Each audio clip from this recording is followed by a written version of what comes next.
anuhin yan? Buang na ko pagawas na kung isuon nyo kayo, buang na ko, balan ko na. Pasalamat kayo, wala ang kapatid nito dito.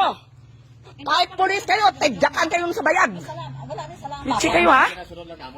Ano wala kami hawak? Siya ang nag-surrender. Bakit kasi John sinurrender mo ang sarili nilang barel?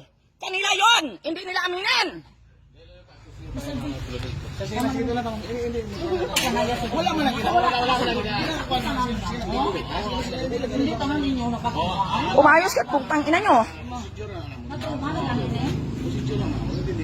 Mauli na kami kakapoy-kapoy. I-blatter nyo ng barel na yan kung sino may ari niyan. Buhaya. Natrumano kami ang bata. Yaya. Hindi nga siya ang ano nyo. Dapat tawin nyo tayo nag-surrender ng barel. Mali ang ginagawa nyo. O Bob. Tama na bala din ay. Istorya lang bala. Hindi niya natino. Ano ang kasalanan ni Junjun nga i-aresto nila at ikulong pa doon? Nag-surrender siya ng barel. Dapat yung tinapon na lang ang barel. Hindi na pwede ang bata ako yan. May sakit na yun mo. Hindi ko makabiyaan ko niya. Ano yan, inabits ko yung may sakit? Anong klaseng wawan to baris yan? Ano ka mo din ninyo? Wala siyang warrant. Sige naman. Ano gani? Hindi ka na. Ano ka na niya? Wala ka niya sa lagi ang bata. Zero. Uy, ako niya ka ha? Papatay ko yan, kung gusto nyo ko pasulod, papatay ko yan. Patay na lang ba? Ano niya? Hindi magsulod, John.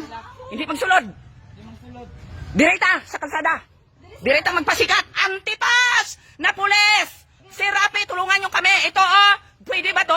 Baril ni Junjun nag-surrender. Baril nag-surrender si Junjun ng baril. Hindi niya baril. Arestuhin nila. Bata? Arestuhin nila. Ito, oh. May sakit pa.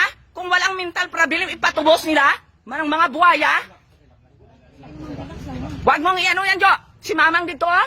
Kawawa. Pag namatay ang nanay namin, wala ma pa ospital dapat yun ngayon. Ano ka mo naman? Wala kayong maawa? Ato lang address mo dito, oh, sa 12. Kuhaan nyo.